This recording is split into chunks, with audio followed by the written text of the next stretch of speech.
The next keynote will be delivered by Mr. Mounir Ladki, co-founder, president, and CTO, MYCOM OSI, entitled 5G Network Slicing, Roadmap for Success. Welcome on stage. Good afternoon, ladies and gentlemen.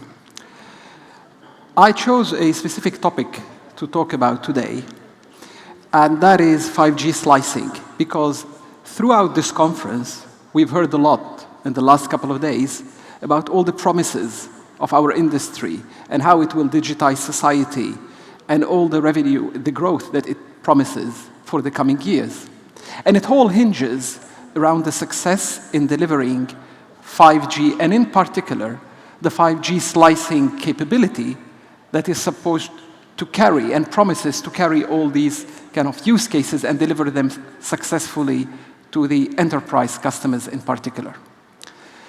However, today we might not be exactly where we want to be as an industry. Our aspiration is somewhere, and then reality is somewhere else.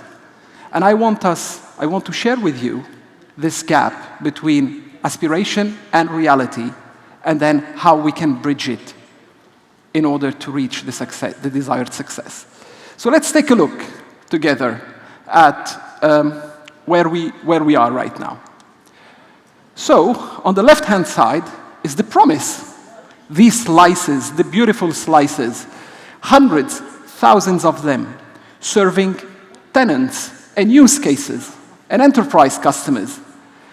Slices that can be cut on demand, can be custom-made. They are dynamic, that can be adjusted to the business demand in real time. They will enable multiple industries transformation, as we've seen before. And they will enable massive new revenue streams and will fuel growth.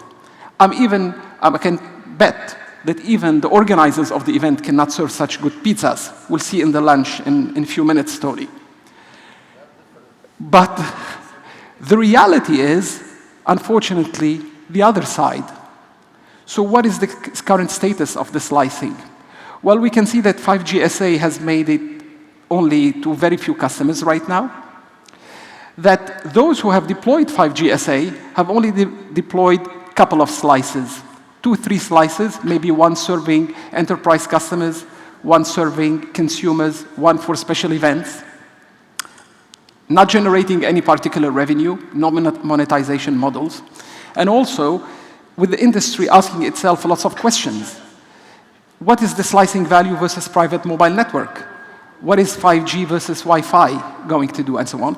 All of this while we as an industry are facing inflationary pressures that are hitting almost 60% of the cost base of operators. And this is where they're focusing. So why is that gap? Why are we here?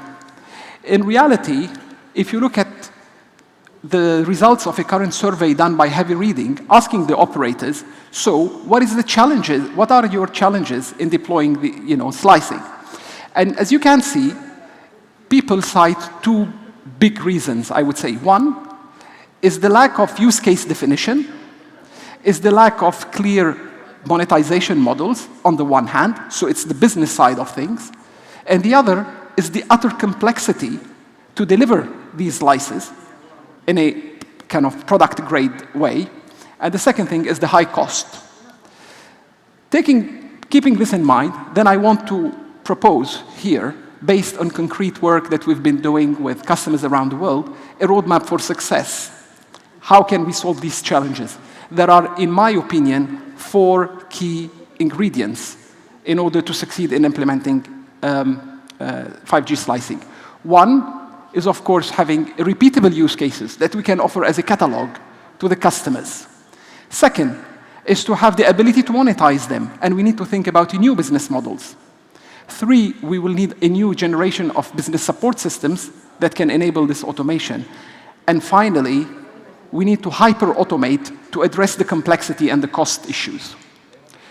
The use cases, I will not talk about it a lot. Everybody on stage spoke about them in the last 2 days. One that we've been involved with in particular is around, for example, broadcasting in events such as Tour de France or sports event, where you need cameras that can move freely without cables, that can offer very high definition kind of streaming, and at the same time protect bandwidth and latency and so on for the streaming versus the fans that will be, who will be attending the event at the same time. Another use case is the smart aviation. And I will want to use that to show exactly in a typical example of what can be delivered. So this use case started with requirement coming from the CIO of the Heathrow Airport. So the starting point is not us as a telco industry. The starting point is, what is the problem that we're trying to solve? And the problem has to come from the enterprise themselves. The set of requirements came from Heathrow Airport. And what did they say? They said that they wanted to use 5G connectivity in order to minimize the aircraft turnaround time, because then they will use all the data, they will kind of collect data on the aircraft, its engines, etc., and then they will try to, in fact, anticipate all the maintenance work that needs to be done. Is to reduce passenger transit time and reconfigure the airport depending on the inflow of passengers.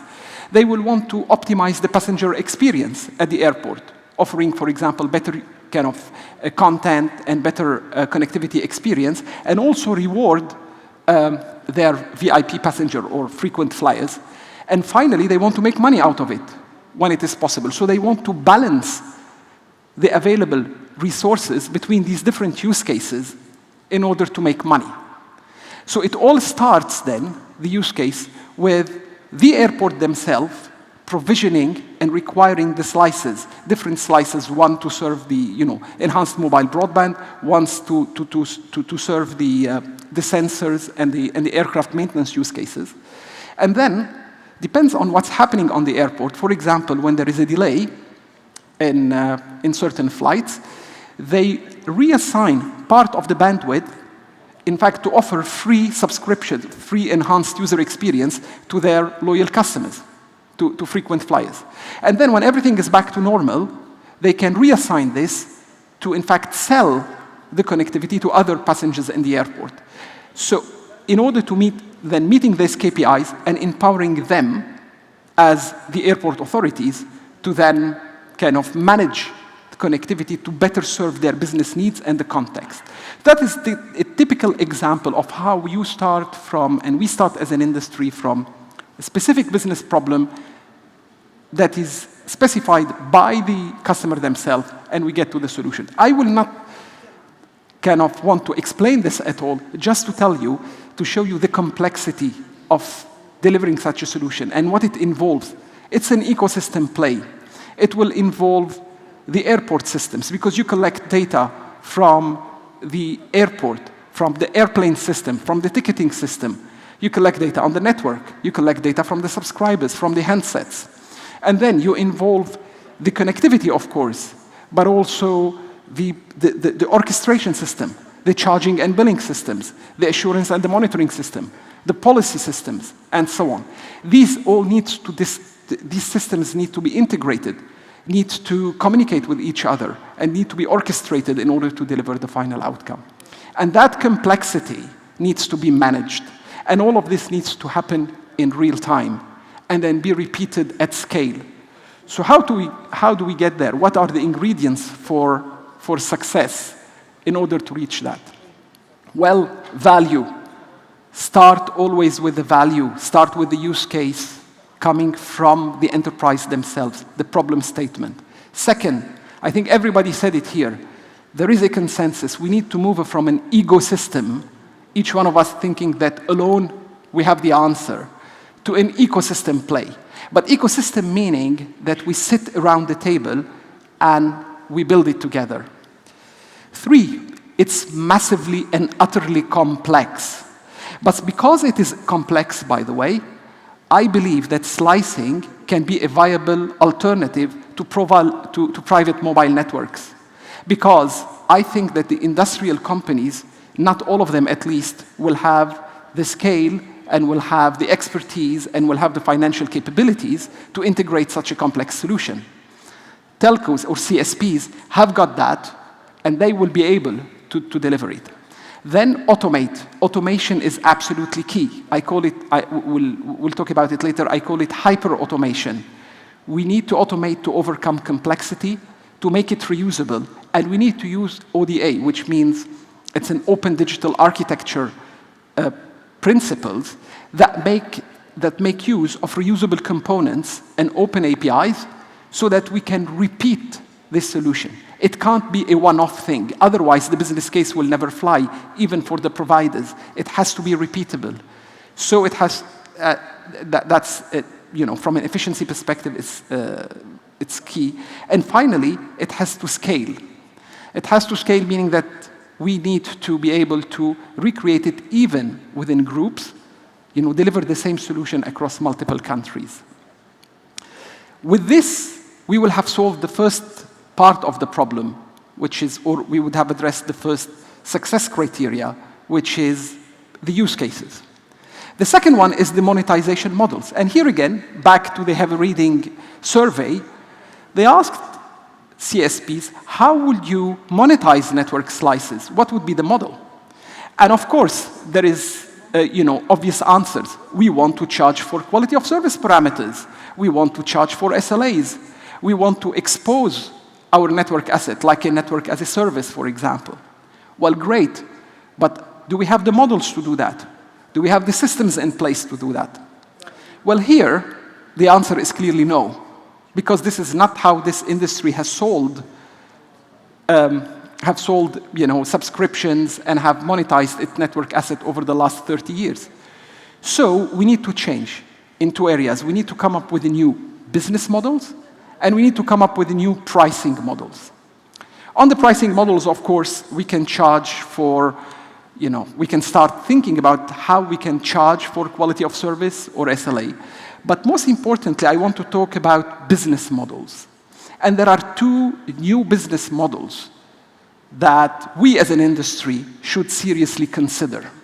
One is moving from a communication service provider to a managed service provider, and I'll explain that. And the other one is moving from a communication service provider to a data provider. So, communication service provider. I'll give you an example, again, that we have been involved with some customers in Europe. ESCOs stands for Energy Service Company, right? These are companies that go to the consumers or enterprises, like hospitality, for example. They install smart plugs, solar systems, control units in the homes. And what they do, they then manage all this remotely, and they promise the consumer a big reduction in their energy bill, which, of course, today makes huge sense given the inflation of energy prices, and will continue to make sense in the years to come. And then they charge a flat fee per home. But then what is their challenge for delivering such a service? That in order for this service to work, there is a complex chain of devices and functions that have to work end to end. You have the smart plugs, you have the control unit, you have the home management system, you have the set-top box, you have the connectivity, and then you have the cloud platform. And all need to work end to end. And somebody needs to guarantee and make sure that this chain works end to end, because if it does not, if one element breaks, your poor consumer might end up in the morning without hot water to take for his morning shower. So, who can ensure that? Who has the capability to model complex services, have advanced IT systems, have the last mile connection to the home, have information about the subscriber? We as an industry, the CSPs in particular. But then the mentality has to change to say, well, now, me as a CSP, I'm not selling connectivity only to the subscriber. I will become a managed service provider working for the ESCO, assuring this entire digital experience for them. And then the model is I will share revenue. For each dollar you charge per month, I'm going to take 10 or 20 cents. And then we can do it for ESCO and for many other industries as well. But that's the way to go. This is an example of an innovative business model to get there.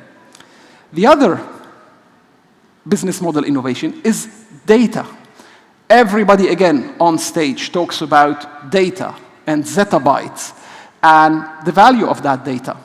And I think many CSPs in the past 10, 20 years have been very good at anonymizing data, especially marketing-related data from the BSS, massaging it, anonymizing it, and then selling it to retailers, to businesses, in order to do things such as, personalized marketing, for example. And this has worked very well. But there are other uses and future use cases for where this data can be better monetized. And that is sharing data in real time to especially digital businesses and digital application providers. So what is this data about? It's about things such as quality of service, traffic, mobility, preferences, consumption. Where is it taking place in real time? This then can be shared as open APIs or like streaming technologies such as Kafka, etc. It can be made available in big data lakes, or it can be published and exposed on digital marketplaces. But that's an excellent monetization opportunity for all this data that we're talking about, and then for investment in big data lakes. And that can feed then in real time the application providers. And then here again, a monetary value can be put against each of them. So great against each piece of data. So yes, we will continue as an industry to do the regular, like non-real-time type of data sharing, but there is more increasingly need, a growing need to share data in real time, and these can be monetized. And the digital marketplaces are not to be neglected. So this solves or addresses the second point, which I spoke about, which is the innovation in business models. Now the hyperautomation. So why do we need hyperautomation? Hyperautomation is a term that Gartner invented, I haven't, and they talk about a systematic approach to automating, so it's business-led, systematic approach to automate anything that can be automated in the network or in the IT. The second thing, this automation needs to have AI at the heart. Why? Because the use cases of tomorrow are not known. Because we need to forecast, and we need to predict, and we need to anticipate. And we don't know what devices will be connected to the network tomorrow, especially when we address the enterprise use cases. But to do AI at scale, and here again, I'm talking about concrete examples that we did with operators, with CSPs, you need to train models. And in our industry, if you want to reach 90% plus accuracy, you need to train one model per KPI. So you need to have massive storage and compute. Well, cloud provides good economics and good scale, the right scale, to execute that AI and ML at scale. It's not the only way, but cloud has to be considered extremely seriously. And finally, silos needs to be collapsed, because you can't, network and IT and the various network domains and technologies, etc., need to come together. Agile teams and working in agile mentality will be the third ingredient, which is essential. People need to be retrained and refocused. Most of the people working in our industry today are subject matter experts. They know how to run a network. They know how to provision and plan and optimize and operate a network or a service. They don't know they are not machine learning experts. They are not data scientists. They know nothing about analytics or big data. And this is the repurposing that needs to happen.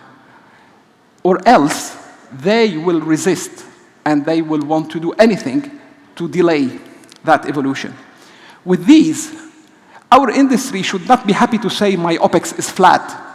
Oh, my traffic is increasing and my OpEx is flat. Our industry should aim for 10-time efficiency gain. 10x. In order to reach the operational efficiency of a Facebook or a Netflix and the way they manage their own infrastructure and their own services. So we did all of this. What I'm thinking here is a journey, of course, and has to be delivered in steps. I'm showing you just 2 examples. This is coming from one of our customers in Asia Pacific. Because I always like to give examples of, not only talk about slides, but back it up with things that we're doing with our customers, so giving you the view from inside the bowels of what's happening inside. In exactly 18 to 24 months from now, their objective, not ours, is to automate 80% of the entire NOC and SOC operations, network and service operations, 80%. Today, we have achieved with them 100% of auto-ticketing on all service impacting problems using AI and ML. And with AI technology predicting RCAs of problems, they will want to reach 10x efficiency that I talked about in terms of mean time to repair, detect, and so on, as well as resolving problems. Predictive events, predictive operations for hyper events. This is another concrete steps on that journey. We know that immersive fan experiences, mixed reality events, etc., will become key. You can't monitor and manage them as before. Here we have used AI technology to forecast what the demand will be, what are the kind of the content that is going to be consumed, and then to adjust the network configuration and the services accordingly to offer these experiences. Real-time network monetization is a third example where you can say, well, what you want to know is in real time where you have excess capacity in your network. And in that specific area, you want to know who from your customer is present, what are their preferences, what content they want, so that you can in real time push content to them to monetize your investment in CapEx. These were examples to address, to show how we can, step by step, achieve that hyper-automation journey. As again, Gartner says, these are difficult times right now, times of inflation, of cost pressures. But this is the time really to invest more aggressively in automation, to transform and to create that circle, virtuous circle between cutting costs, extracting money from it, and injecting it into the digitization of the business. And these are the times that will make us stronger as an industry. So to recap, roadmap for success, the repeatable use cases, starting with problem statements and needs of the enterprise customers, venturing into new business models, evolving the business support systems to enable real-time on-demand services, service delivery, and finally, hyper-automation, ruthless hyper-automation. We, as an industry, discussed a lot during the 3G times about OTT, and we started talking about dumb pipe versus smart pipes, and OTT versus telco, and who should pay the bill, etc. I would say we have a lot that we can do. Let's maybe debate and discuss and let's just do it. Thank you.